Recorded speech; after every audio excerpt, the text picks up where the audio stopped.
noches. El Señor les continúe bendiciendo.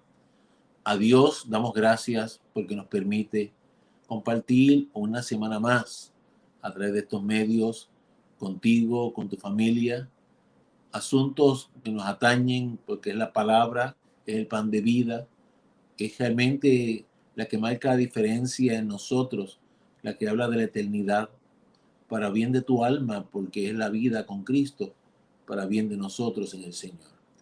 Este saludo recíbelo de parte de la Iglesia Cristiana Berlején, Casa de Pan y Refugio, el cuerpo de ancianos y de todos aquellos hermanos que vez tras vez ponen su corazón, su empeño, sus esfuerzos para que esta experiencia sea posible. Rogándole al Señor que te bendiga de una manera muy particular, especialmente aquellos que aún no conocen de Jesús. A ti nos dirigimos, tú eres la razón de ser primaria del sacrificio del Maestro en la cruz, porque Él te ama. Y para los restantes que ya hemos conocido del Señor, es oportunidad para seguir sobreedificando en nuestras vidas y aportando a su obra en términos de lo que es nuestra formación diaria en las manos del Maestro. Así que este saludo es para todos, pero en particular siempre estaremos orando y de continuo. Y a ti que conoces del Señor te pido que ores por aquellos que aún no conocen, pero de alguna manera se enlazan a través de esta experiencia. Vamos a orar al Señor presentándonos en acción de gracias y le decimos: Jesús, gracias por la oportunidad que nos concedes una vez más de compartir tu palabra con aquellos que abren este espacio y lo toman para escuchar la misma. Para los tales te ruego una bendición muy especial y siempre insistiendo, rogando por los que no te conocen, para que sean oportunidades de rendir sus corazones a tus pies. Y a los demás sigue fortaleciendo, síguenos formando para este tiempo y el venidero. En tus preciosas manos, Jesús. Amén. Esta noche vamos a estar considerando la carta que se le cursó a la iglesia de Filadelfia. Seguimos todavía pues estudiando esas llamadas 7 cartas a las 7 iglesias que comprende el libro de Apocalipsis en sus inicios. Cartas que ya vez tras vez me he escuchado decir que tenían el propósito de preparar, apertrechar a aquellas iglesias con lo necesario para el tiempo inmediato que estaban viviendo. Es decir, tuvieron una realidad histórica en aquel momento dado, tenían que manejar unas cosas y el Señor en el amor que tiene a los suyos les fue, examinando, les fue señalando, les fue advirtiendo, llevándolos a la corrección de los asuntos necesarios para que en los momentos difíciles realmente estuvieran en condiciones de salir de ellos y enfrentar a aquellos que habrían de llegar. Instrucciones que hemos también compartido que no se limitaban para aquel tiempo histórico de cada iglesia, sino que a su vez son aplicables a los nuestros. No porque querramos decirlo, no porque querramos interpretarlo de por sí, porque cada carta tiene la peculiaridad, como hemos visto, de tratar asuntos que definitivamente rebasan las épocas, porque son asuntos que acompañan la realidad de la iglesia a través de los tiempos y a su vez son asuntos que definitivamente se reenfocan en el tiempo que tú y yo vivimos y el que está por llegar. Asuntos que Dios tuvo el detalle a través de este mensaje de señalarle a cada uno de los oyentes que no solo era para ellos, sino para las iglesias. O sea, lo pluralizó porque definitivamente estaba contemplado tu corazón y el mío, el nuestro, en todo tiempo. Y gloria y la gracia sean a Él porque le pertenece. Así que sin más, vamos a ubicarnos en el libro de Apocalipsis capítulo 3. Verso 7, el mensaje a la iglesia de Filadelfia. Como hemos hecho con las anteriores, es necesario una mención, aunque breve, en términos de lo que era aquella iglesia. Filadelfia, otra ubicación en términos de lo que eran ciudades, de lo que era aquella Asia Menor, una ciudad que comparativamente hablando con las que ya hemos estudiado, se podría considerar que era de las más nuevas en el sentido de cuándo se fundó, cuándo se edificó. Esta se ubica cerca entre el año 190, casi 198 antes de Jesucristo. Y fundada que fuera, pues se caracterizó por ser una ciudad bastante apacible, tranquila. Era una ciudad bastante pequeña. Era una ciudad que tenía quizá entre sus características que servía como de intercesión. O sea, allí desembocaban varios caminos de las rutas de aquel entonces, caminos de comercio, caminos tanto de a pie como de mercadería, y en ese sentido pues tenía bastante afluencia de personas que iban y venían. El nombre de Filadelfia de por sí era la comarca, la localidad. Muchos historiadores señalan que posiblemente este está vinculado con la idea de que tanto el que fuera rey de aquel entonces de esta ciudad como de una ciudad cercana a la misma eran hermanos.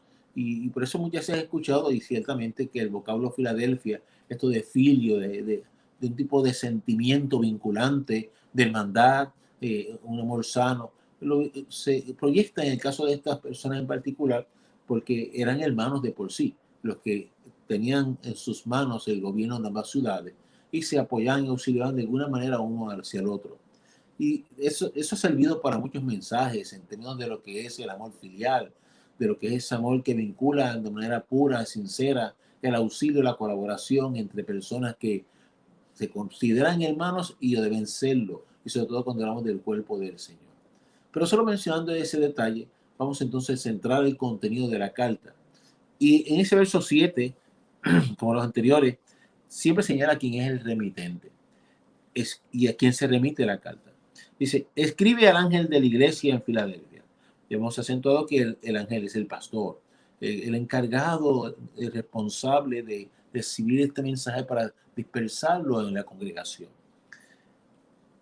Esto dice el santo, el verdadero. Es aquí el remitente. Fíjate que Jesús se identifica de distintas maneras, en otras bastante similares, como el remitente de estas cartas. Y en este particular quiero pues subrayar esa afirmación. Y así dice el santo, el verdadero. Definitivamente esta iglesia, como las otras que vimos, de alguna manera u otra, unas de mayor grado que otras, pues estaban expuestas a influencias incorrectas, culturales y aún dentro de la interpretación que habían hecho de la enseñanza que hoy consideraríamos tú y yo como bíblica, que entonces de la escritura, o de lo que han escuchado a través de la doctrina que compartieron los apóstoles, recibidas del Maestro, de Jesús. Cuando él dice aquí el verdadero, fíjate que es una manera del Señor recordarle a la iglesia, como también nos recuerda a ti y a mí, y que la fuente de la verdad, como dijo Jesús, Jesús es la verdad. Jesús en sí mismo es la verdad. El ser humano lucha por conocer lo que considera como la verdad o las verdades. En el tiempo que tú y yo vivimos, es repetitivo decir, tantas corrientes, tantas enseñanzas. Mire, estoy seguro que el ser humano en general, casi todo el mundo quisiera saber qué es lo correcto desde el punto de vista de cómo hacer las cosas. Y dentro de esa búsqueda, esa necesidad, es que Jesús le puntualizó a esta iglesia que eres el verdadero. Qué pena que el humano no quiera reconocer, y el tiempo que tú y yo vivimos tristemente con más pesar, qué pena que el humano no quiera reconocer que el centro de la verdad es Jesús, es Cristo, es la verdad misma, fue la verdad encarnada y sigue siendo la verdad, oye, que nos ha transmitido a través de la Escritura y que nos las ha delegado, la puso ahí a nuestras manos para que conozcamos la verdad. Así que Jesús le acentúa toda esta iglesia como un recordatorio, al igual sea para ti y para mí, de que el mensaje que fluye a través de estas escrituras es el que nos conduce a conocer lo que realmente es la verdad, porque el autor es el verdadero, el que le inspiró es el verdadero, y el que le inspiró lo hace con el propósito de traer salud a tu espíritu, alma y cuerpo. Es decir, que lo mejor que tú y yo podemos aspirar solamente lo vamos a encontrar realmente en él. Y así pues identificado, comienza ya a hablar del mensaje.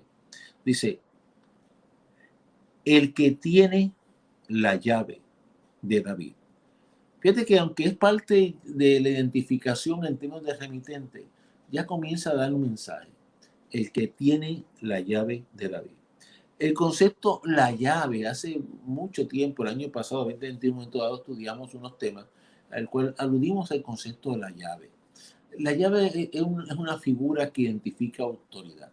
Es una figura que identificaba quién realmente tenía la autoridad en un pueblo. Qué gobernante realmente tenía en sus manos las capacidades para ejercer las funciones. La llave. Y aquí está diciendo que él tiene la llave e interesantemente dice de David.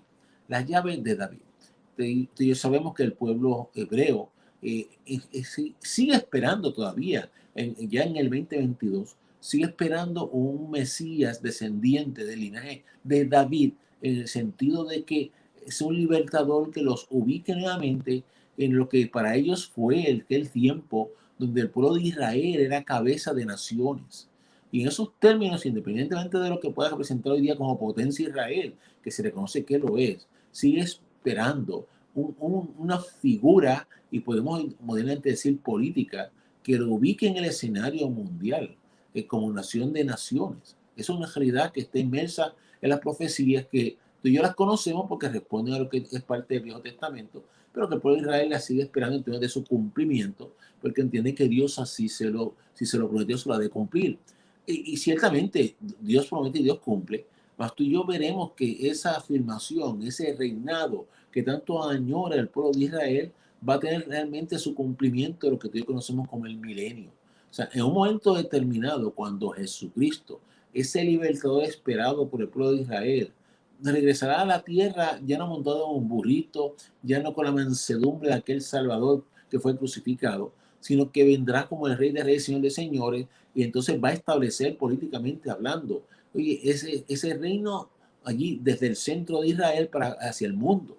Y ahí ha de cumplirse lo que el pueblo de Israel tanto ha esperado, porque entonces definitivamente Israel será visto como la nación cabeza de las naciones, de donde Jesucristo va a implementar su gobierno mundial. Y por eso esta afirmación, el que tiene la llave de David, es una alusión real a esa promesa de parte de Dios y esa expectativa de este pueblo que algún día se cumplirá, entendiendo pues que la llave de David es ese mensaje de que la autoridad va a emerger desde la cabeza que a su vez estará ubicada sobre el pueblo de Israel para gobernar el mundo.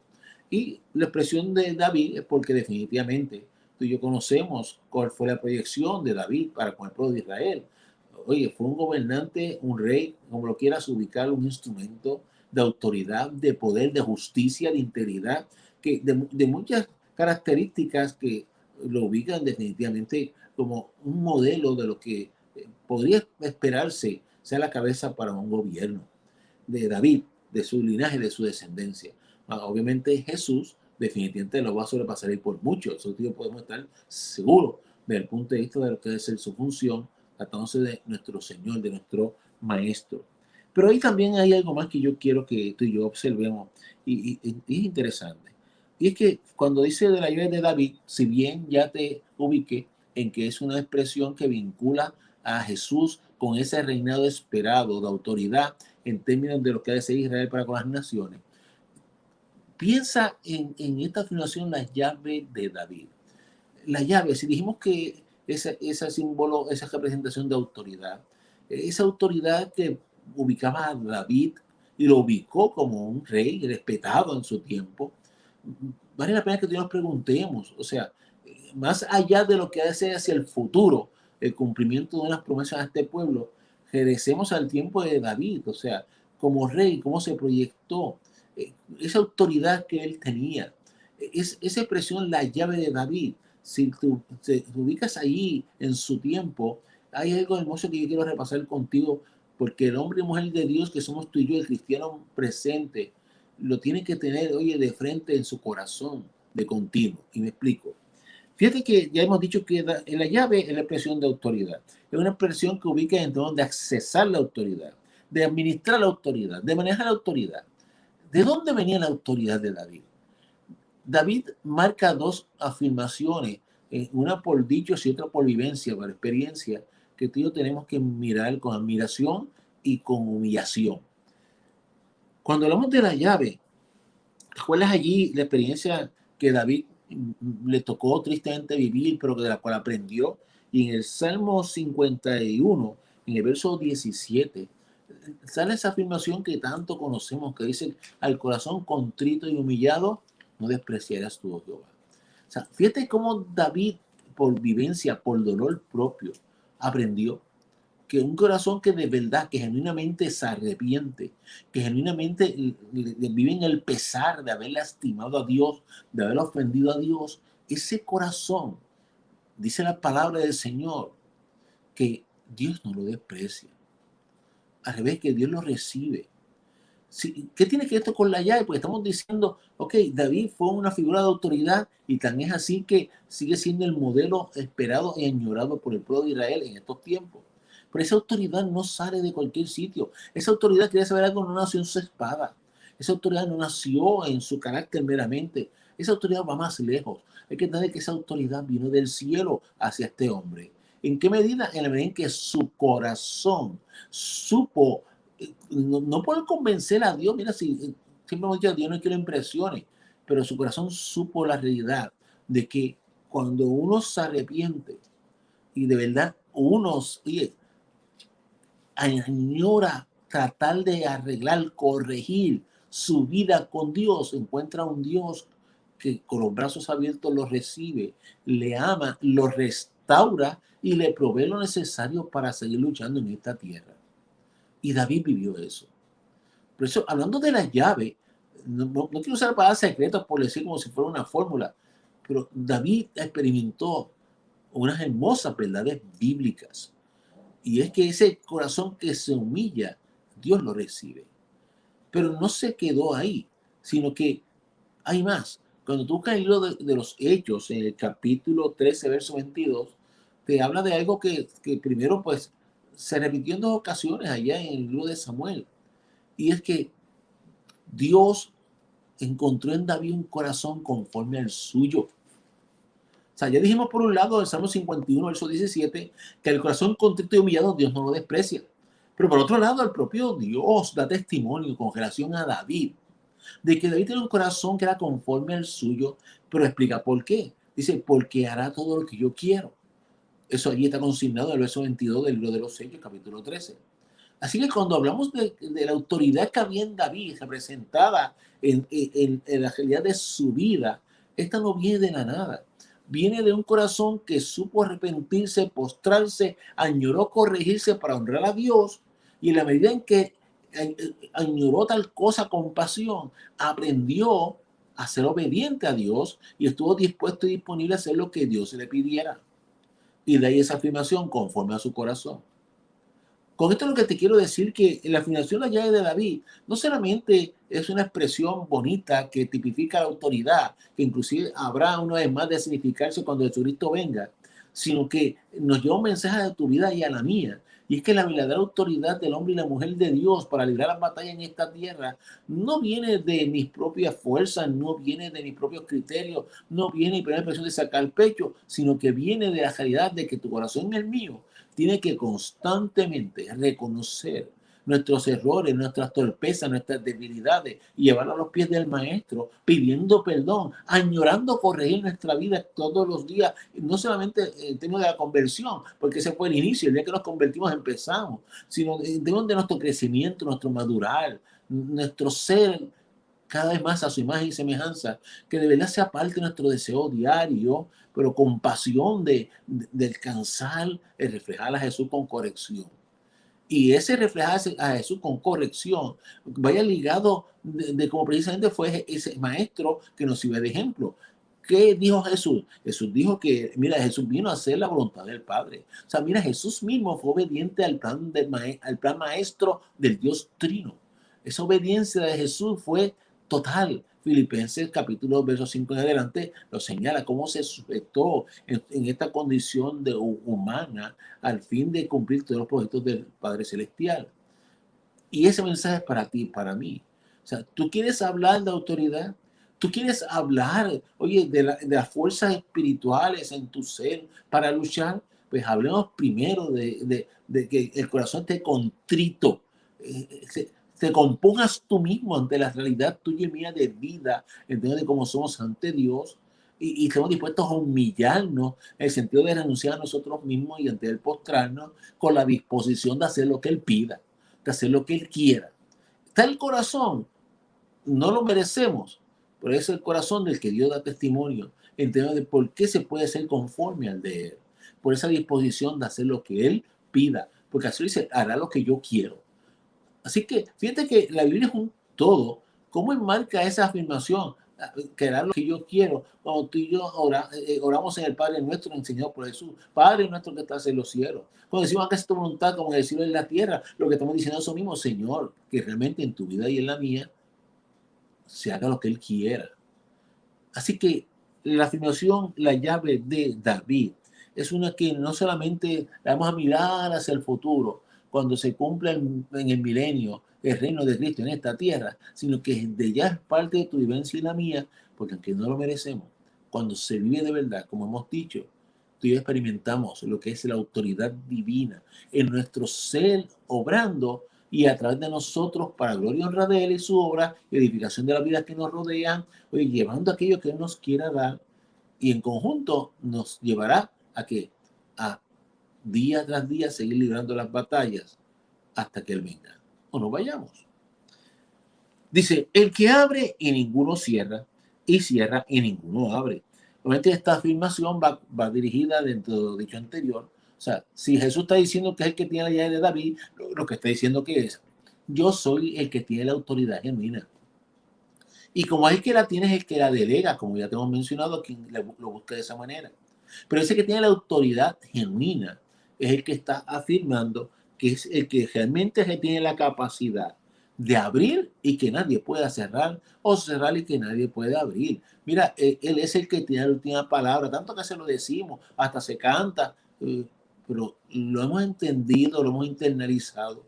O sea, que genuinamente es el que tiene la última palabra para todo, que es el que realmente se merece que reconozcamos que como soberano puede disponer de todos los asuntos y que su criterio siempre será el correcto, va acompañado de ese reconocimiento de que es la autoridad.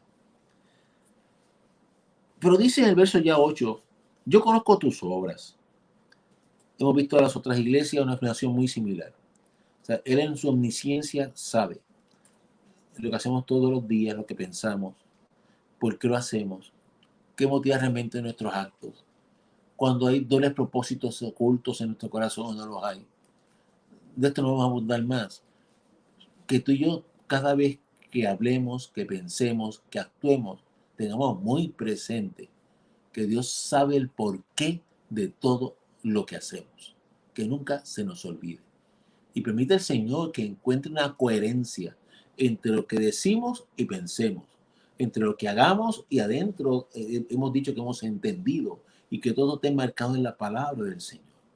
Eso nos conduce a una relación genuina, hermosa, de comunión con el Hacedor de la palabra. Y sigue pues diciendo, he aquí, he puesto delante de ti una puerta abierta. O sea, el que dijo el que cierra, y cuando cierra nadie abre, pero dice también cuando abre nadie puede cerrarla, le está diciendo a Filadelfia que había puesto delante de una puerta abierta, la cual nadie puede cerrar. Porque aunque tienes pocas fuerzas, has guardado mi palabra y no has negado a mi nombre. Mira qué interesante. Está diciendo esta iglesia, y recuerda que si lo ubicas en los tiempos históricos de las iglesias de por sí en aquel momento, estas iglesias todas de una manera u otra estuvieron expuestas a influencias, a malas conductas que rodeaban estos pueblos y conductas idólatras, conductas dentro del propio llamado pueblo judío, de hebreos que estaban enseñando cosas que eran contrarias hasta la propia ley judía. Por eso es que habla de la sinagoga de Satanás y ahí lo vamos a haber mencionado otra vez. Dentro de todas esas influencias le están diciendo a esta iglesia, he puesto delante de ti una puerta que está abierta. O sea, esta iglesia, a pesar de las circunstancias que le rodeaban, ya puede seguir marchando, ya puede continuar a paso firme caminando, porque el que estaba abriendo paso en medio de aquellas realidades era el Cristo de la gloria. Qué hermoso que tú y yo, en las realidades presentes que vivimos todos, podemos sentir y con la cabeza baja, postrado ante el Señor, podemos sentir, podemos entender que el que marcha delante de ti, el que abre camino, el que abre puertas es Jesucristo. Él hace esto porque es tan importante que ya tú y yo llegamos a sus pies con el corazón contrito y humillado. Porque vivamos con la disposición de hacer lo que Él quiera. Porque estamos hablando de que marcha delante de ti abriendo camino. Es el que abre la puerta y nadie la puede cerrar. Él es el que marca tu pisada. Y que así sea una realidad. Sigue afirmando aquí. la explicación del por qué. O sea, ¿por qué le está diciendo que le está abriendo una puerta que nadie podrá cerrar? Mira qué bonito, ¿sabes? Es que el Señor es tan hermoso. Le dice, oye, porque aunque tiene poca fuerza, o sea, esta iglesia, viste que te mencioné que posiblemente era la ciudad más pequeña de todas las que hemos considerado y consideraremos, posiblemente como ciudad no era lo que parecía ser el mejor ejemplo o el tipo de mercado, de economía, etcétera, y temas de congregación, lo que se infiere por todos los conocedores que era la posiblemente la congregación más pequeña de todas. Cuán débil, cuán poco, cuán incapaz te has sentido muchas veces, nos hemos sentido todos dentro del caminar diario de esta vida realmente. Pues esta iglesia estaba en un marco, en un cuadro que los que miraban podrían pensar que posiblemente de todo era la más débil, la más poca y la menos capacitada para enfrentar los tiempos. Sin embargo, le están diciendo que aunque tiene poca fuerza, has guardado mi palabra y no has negado mi nombre. Mira el efecto, mira la consecuencia de serle fiel a la palabra del Señor y de serle fiel a su nombre. O sea, una iglesia que ante los ojos del humano era poca numéricamente, una congregación ante los ojos del humano posiblemente era la más significante, al igual que tú, quizás ante los ojos de los humanos, eres el menos capaz, eres el menos con posibilidades de marchar en medio de la realidad de los tiempos, al tal, a ti, a tu corazón, le está diciendo en la medida en que tú has guardado, oye, mi palabra, en la medida en que no has negado mi nombre. Guardar su palabra, hemos visto ya en otros temas que guardar es mantener, es cuidar, es con celo atesorar para asegurarnos que sea nuestra instrucción de vida. Cuando tú y yo, día a día, nuestras decisiones, nuestros criterios, y digo nuestro en el sentido de identificarte a ti y a mí, pero realmente son los del Señor en términos de que los amoldamos a los de Él, los amoldamos a la palabra, a su instrucción divina. Oye, aunque tengas pocas fuerzas humanas, pocos recursos humanos, Él te está diciendo que Él te abre puertas, te abre camino, te abre oportunidad para seguir marchando. Aquel corazón que no niega su nombre, es decir, que le es fiel en todo momento, en todo tiempo, que testifica, que no siente vergüenza en el sentido de reconocer siempre a quien le pertenece la gloria y la honra, a ese corazón que ha entendido que somos el encomendado de cada día, somos los encomendados de hacer brillar su nombre, de que su imagen y semejanza realmente en nosotros sea un hecho. A esos corazones Él está diciendo que te consideres poco, porque de verdad eres poco, porque somos nada. Él nos abre puertas, porque el que tiene la autoridad de abrir los cerrar, lo está haciendo. Y en este tiempo recuerda que hemos insistido en lo que hace es preparándonos. Jesús lo que hace es preparándonos. Hasta aquí nos ha sostenido porque nos ha provisto lo necesario para, oye, yo no voy a decir meramente sobrevivir, porque eso parecería que existimos para luchar, para seguir vivos en esta tierra. No, nos ha provisto lo necesario para existir en sus manos y ser realmente hombres y mujeres de instrumento, que independientemente nos graduemos de inmediato, o estemos 100 años más aquí, hagamos lo que nos corresponde para honrarlo, exaltarlo, testificarlo y llevarle un mensaje a los que nos rodean de su gloriosa realidad en la vida.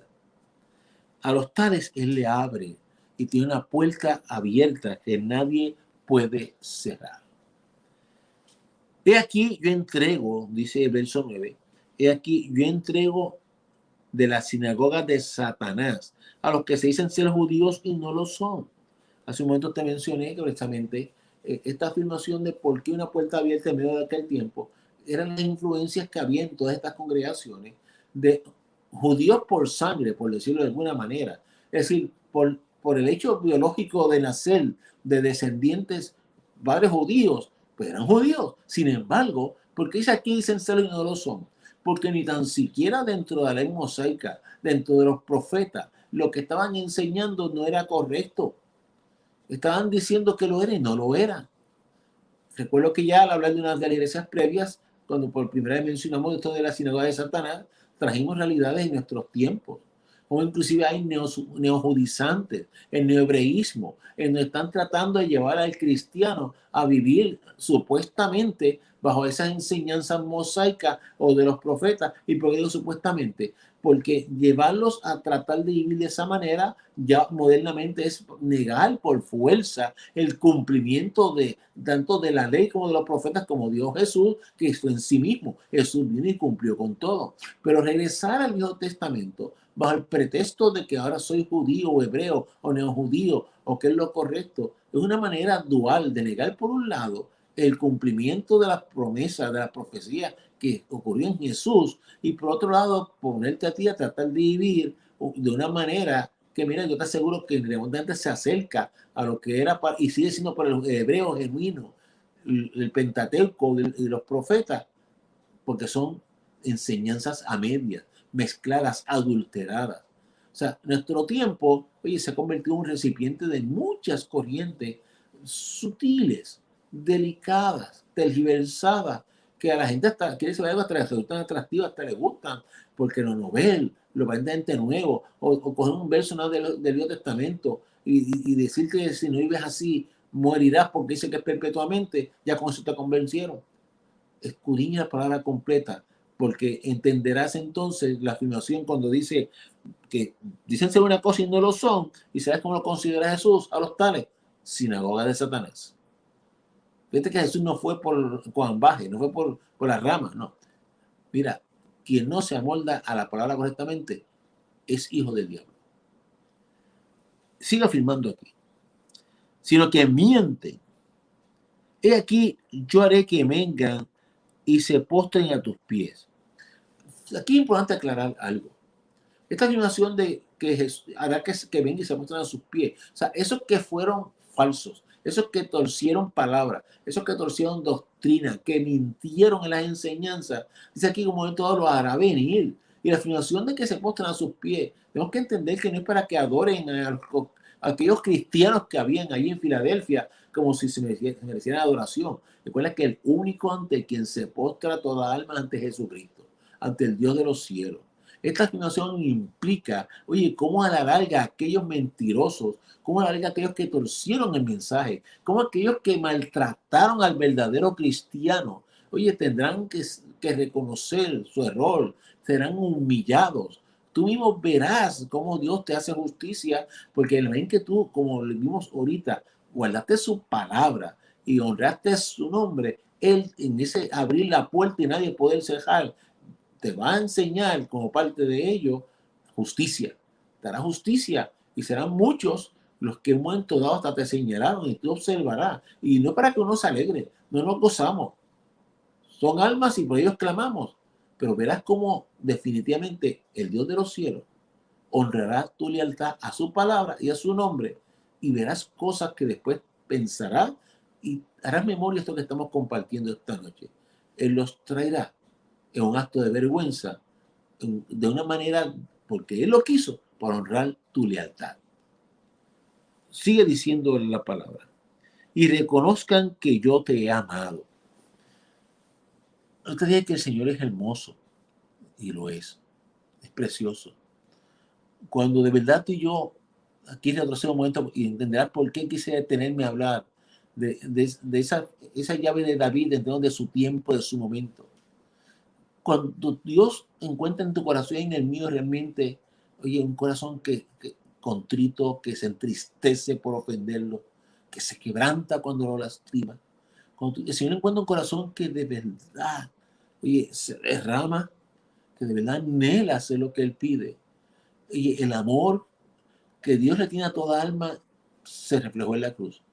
Pero el amor que vive cada alma que ha creído en el Cristo de la cruz y que de verdad se abraza a Él, es un amor que no hay manera de describirlo, no hay manera de compartirlo, más bien hay que disfrutarlo. Hay que, mira, hay que caer rendido a sus pies por los detalles que Él tiene para contigo, por las cosas que hace contigo que tú mismo muchas veces, lo voy a decir así, ni las creerás, lo que es capaz de hacer por quien ama. Por eso cuando leemos allá en Isaías 43, como cuando Él decía, mira, no temas, cuando Él hablaba a Israel para que Israel entendiera la manera en que Él lo amaba, entre las cosas que le dijo, mira, yo daré naciones por ti. O sea, Dios, por el que genuinamente lo ama, Dios hace cosas que nos impresionan. Y aquí cuando Jesús le está diciendo a esta iglesia, y reconozcan que yo te he amado, y que los ojos de los que te observan, mira, yo te aseguro a ti que en este presente, muchos ojos que te observan y que te han conocido y que han visto tu lealtad a Cristo, a pesar del tiempo que estamos viviendo, también tendrán que reconocer el trato particular que el Señor tiene contigo, las proezas y las cosas que hace contigo. Yo sé que muchos lo observan y callan y hasta se preguntan después en sus casas, ¿por qué la vida de tal persona es así? Y es porque hay un amor serio, real, hermoso, que se está disfrutando en esa comunión entre tú y él contigo. Ese es el Señor. Fíjate que en el caso de David, solo así podemos comprender.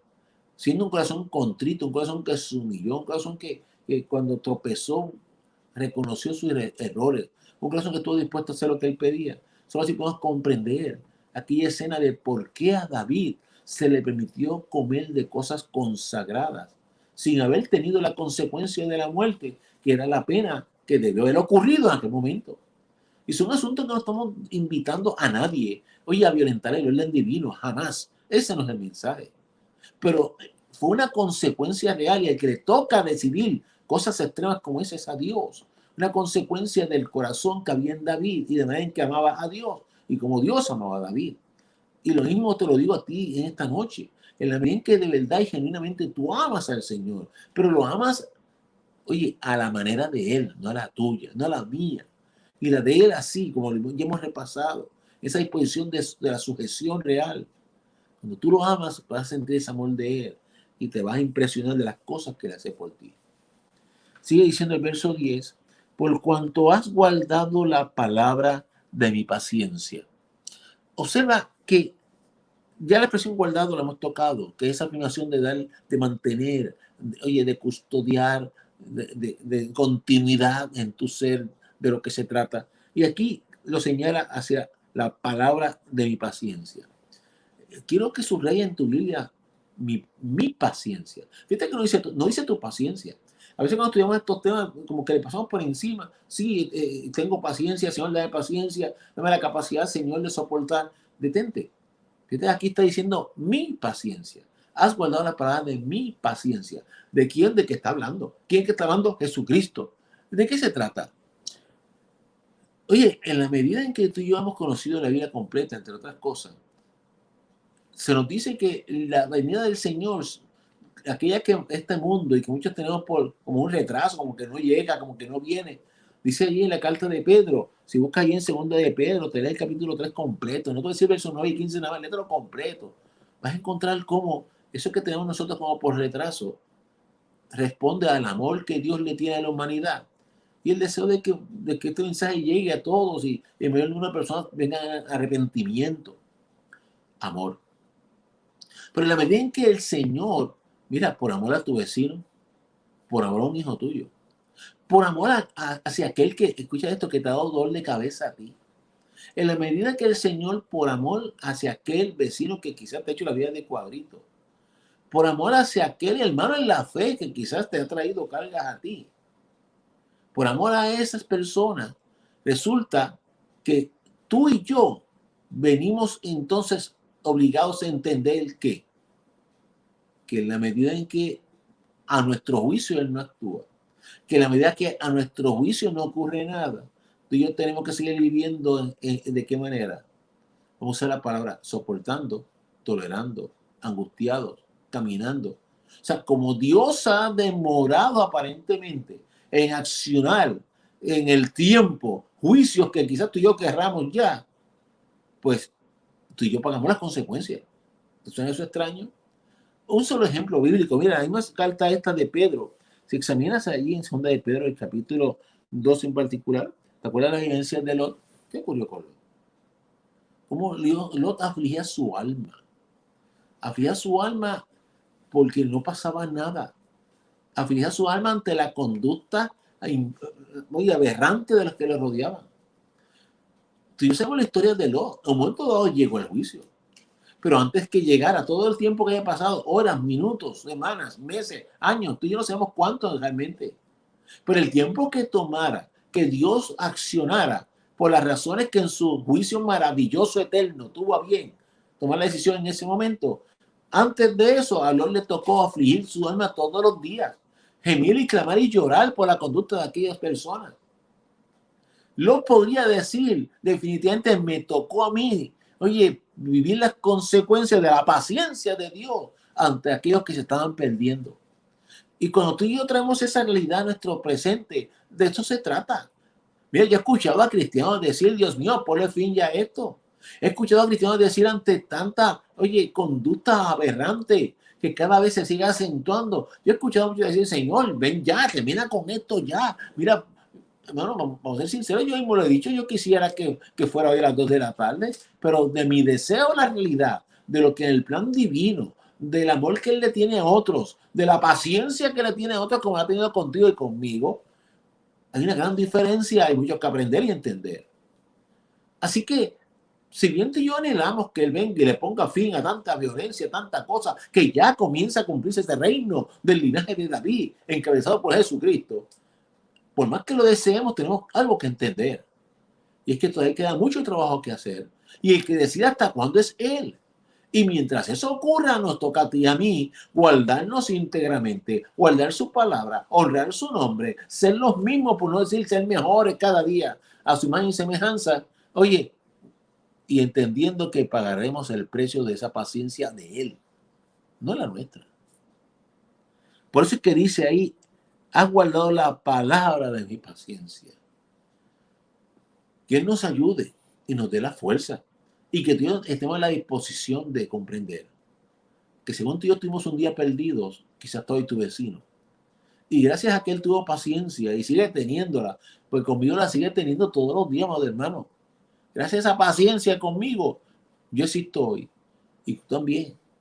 Pues entendamos que cosas seguirán ocurriendo, confiamos, esperemos, para que precisamente tu trabajo y el mío, con hechos, siga teniendo consecuencias en aquellos que en lugar de preguntarnos cuándo viene para hacerle juicio, clamamos porque un día llega a su corazón para bendecirlo, porque ellos se rindieron a sus pies también.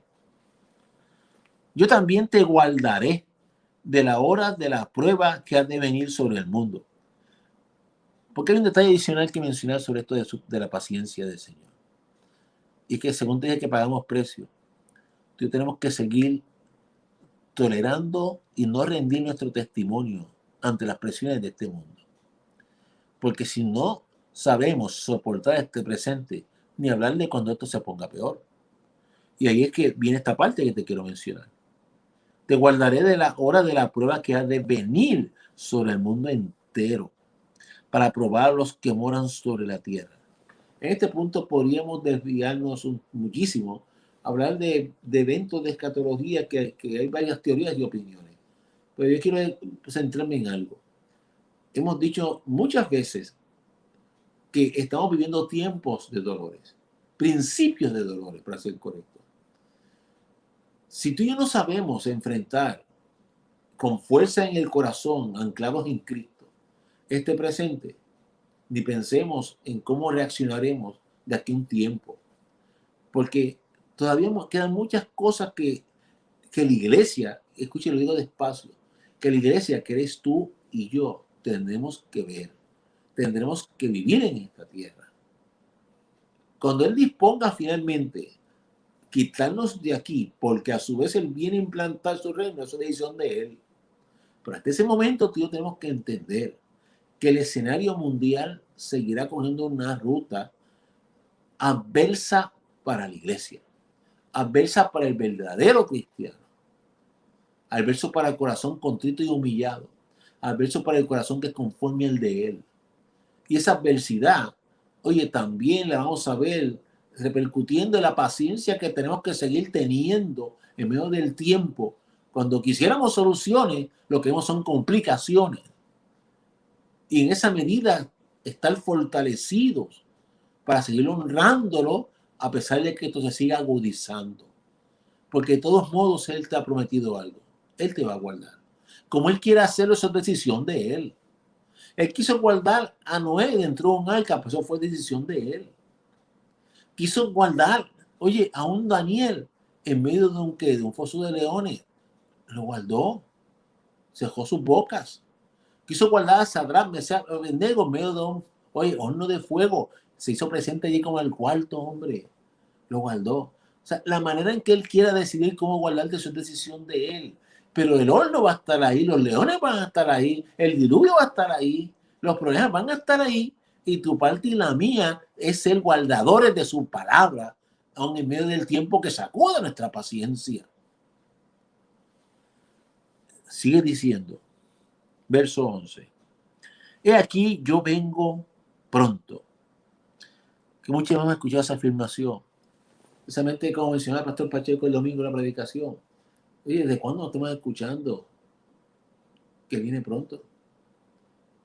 Muchos tienen entonces eso ya porque no se va a cumplir. Ya mencionamos cómo él se mueve por sus decisiones propias, en la manera en que ama a la humanidad, en sus planes. A ti y a mí no nos toca ponerle fechas a él. Nos toca estar seguros que en el momento en que él decida cuándo tú y estemos, oye, bien anclados en Cristo Jesús. Permite, Señor, que para ti y para mí ese vengo pronto sea todos los días, en términos de preparación, en términos de comunión, en términos de que el corazón de él se humille, se postre y esté todos los días hambriento por hacer lo que él quiera, lo que él pida. Retén lo que tienes para que ninguno tome tu corona. Mira, Jesús nunca dijo nada por decirlo. Y si él vuelve y le repite a la iglesia de Filadelfia, fíjate que, para el paréntesis, muchos cuando estudian estas cartas han señalado que la iglesia de Filadelfia fue la única que realmente no recibió una amonestación disciplinaria. Yo no te voy a entrar si eso es correcto o no, si hay puntos envueltos aquí. Pero mira esto. Le está diciendo, retén lo que tienes. ¿Por qué Jesús le dice a esta iglesia, retén lo que tienes? ¿Por qué te dice a ti y a mí que tengamos lo que tenemos? Porque si uno es lo que te estamos compartiendo y mira tú con tus ojos la palabra, lo que te está señalando es que vendrán tiempos en donde aún lo que tienes va a estar en juego. ¿Y qué es lo que tú tienes? Yo no estoy hablando del carro, la casa, si tienes algo no tienes en el banco, lo que tienes son deudas. ¿Qué es lo que realmente es lo valioso o debe ser o tiene que ser lo valioso en tu vida y en la mía? Nuestra relación con Él, nuestra vinculación con Él. Porque no te voy a decir ni tan siquiera la salvación, porque la salvación ya sería unilateralmente, ese es mi bienestar eterno. Pero lo que realmente vale en nuestra existencia es esa vinculación con Él, ese amor de que te ha dado ahorita, de lo que eres capaz de hacer por el que realmente lo ama. No hay cosa que se pueda comparar, o no debería haber cosa en nuestra vida más grande que eso. Y aún eso se puede sacudir en la medida en que el tiempo presente se ha puesto difícil. Mira, ya muchos han sido sacudidos. Tú y yo sabemos que hay personas en medio de los tiempos que hemos vivido, y vaya la repetición de huracanes, terremotos, pandemia, problemas económicos. Tú y yo sabemos que hay personas que, oye, lo voy a decir con dolor, que han hasta aprovechado los momentos en que las congregaciones también se han afectadas por la realidad, oye, de tener que reestructurar la manera de congregarse, han aprovechado la oportunidad para dejar de visitar los templos, de congregarse. Fue como la oportunidad, bueno, ya no me ven, así que no sé dónde trajo una mascarilla, no, me desaparecí. Qué pena, porque en última instancia eres tú mismo el que paga el precio. Te estás perdiendo lo más valioso que debería existir en tu vida, tu vinculación con Jesús. Y en la medida en que esto siga caminando, ese retener va a seguir cobrando más, oye, más sentido en cada vida individual. Así que cuando te das sacudido por este presente, por las circunstancias adversas que puedes estar viviendo, que las palabras del Señor te truenen en tu oído, tengo que retener lo que tengo, tengo que retener lo que tengo. Y creo que tengo mi relación con Él, mi comunión con Él, mi postración ante Él, mi caminar con Él, mi compromiso con Él. Mira, todo aquello que termine en Él, tengo que retenerlo. Y en última instancia, te va a traer como consecuencia lo que es la salvación. Sigue diciendo, en términos de retener, dice, retén lo que tienes para que ninguno tome tu corona. La semana pasada hablamos precisamente de esa, pues, no hay que decir discusión, pero de ese antagonismo doctrinario, en términos de si se pierde o no la salvación. Decía la semana pasada que ¿será posible que borren el nombre de un inscrito? La Biblia te dice que sí, para que no borre tu nombre. ¿Será posible que yo pierda la corona de la vida, de la salvación? Bueno, te está diciendo que si no que tienes lo que tienes, otro puede tomar tu corona. vamos a ser celosos con lo que hemos recibido. Vamos a ser cuidadosos. Vamos a ser diligentes. No pongamos en riesgo algo que costó tanto a Jesús en la cruz. Cuidémoslo con celo. Al que venciere, yo lo haré columna en el templo. Verso 12.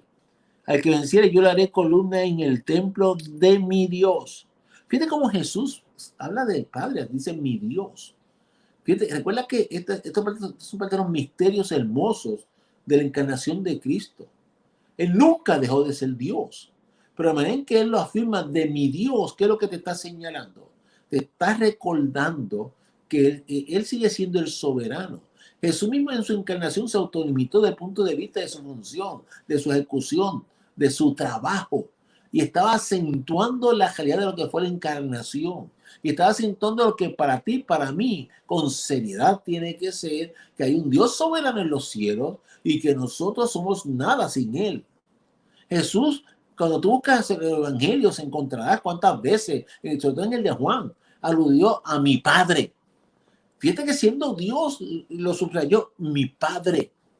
O sea, ¿cómo Jesús supo en dónde enseñarnos esa imagen y semejanza, sembrarnos ese entendimiento y conciencia de que como Padre es el creador, es el proveedor, es la autoridad, es el todo, que si Jesús encarnado supo mostrarnos lo que es sujeción, sometimiento, ¿cuánto más nosotros tenemos que hacerlo?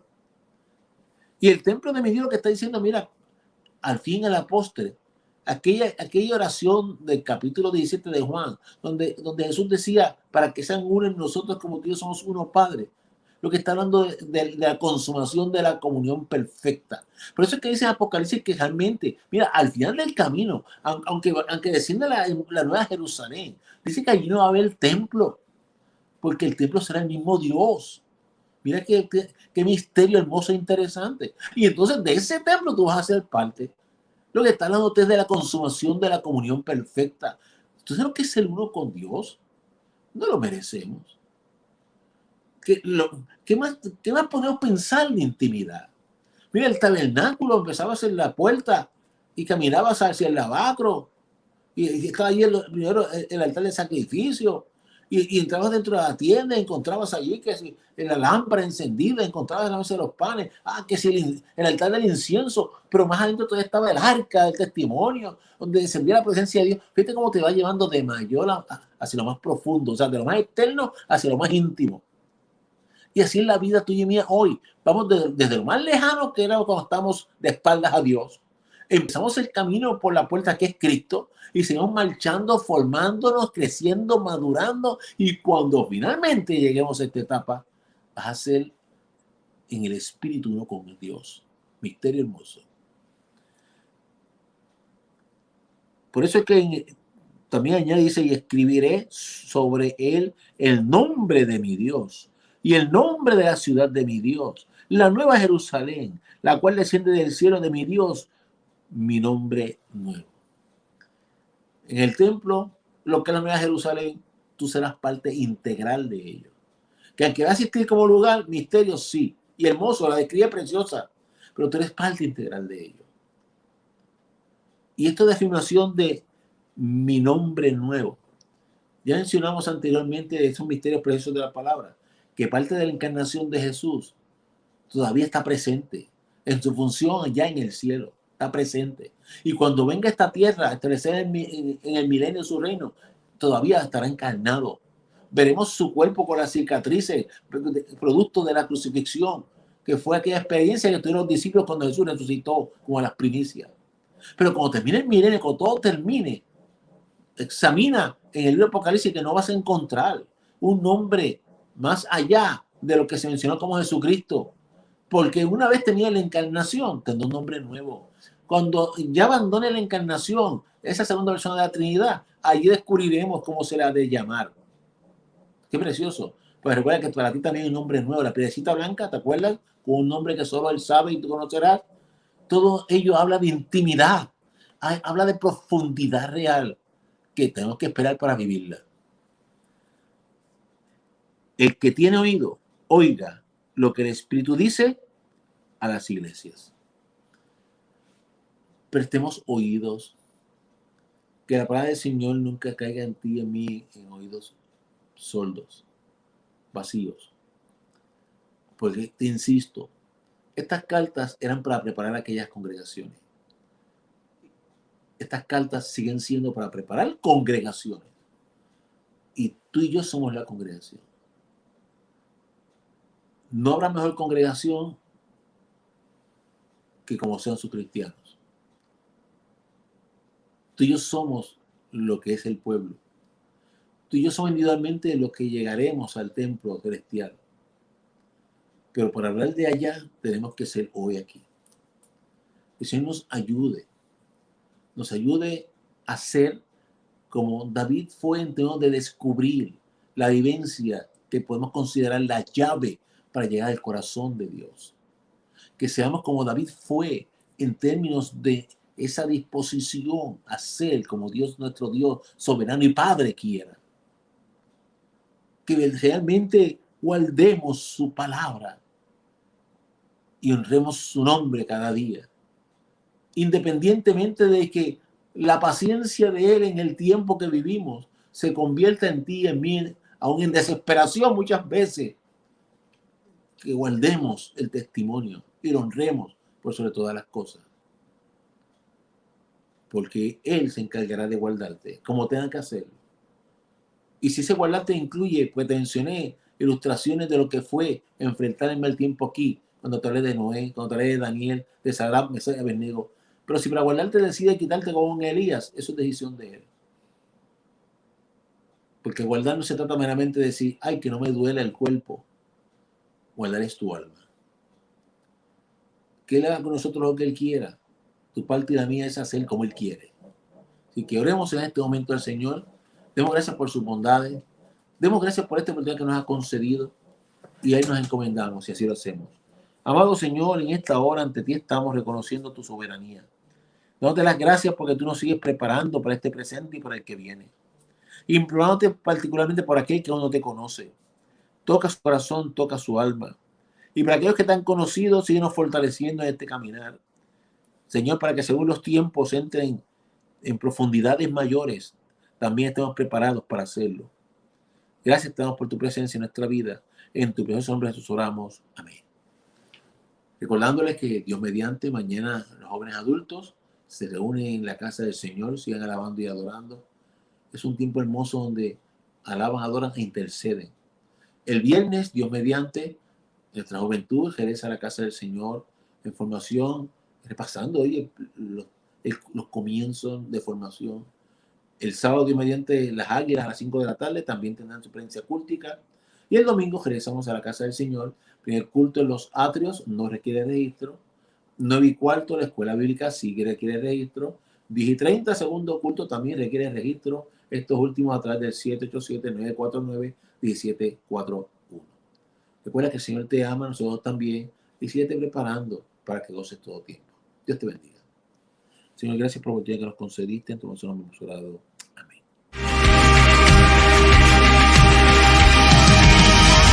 Frente al enemigo, frente a tempestad, enfrente al caos, enfrente a la muerte, todo es posible, lo puedes creer.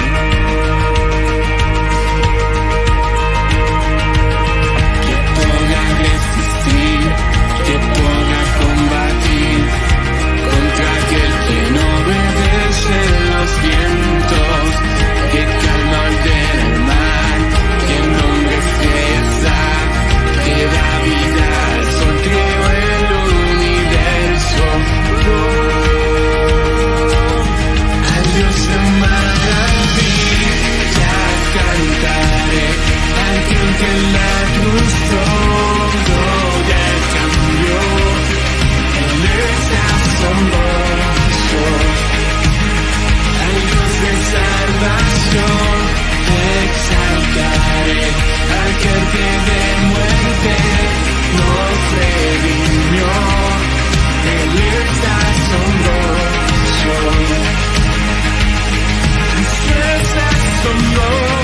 soy.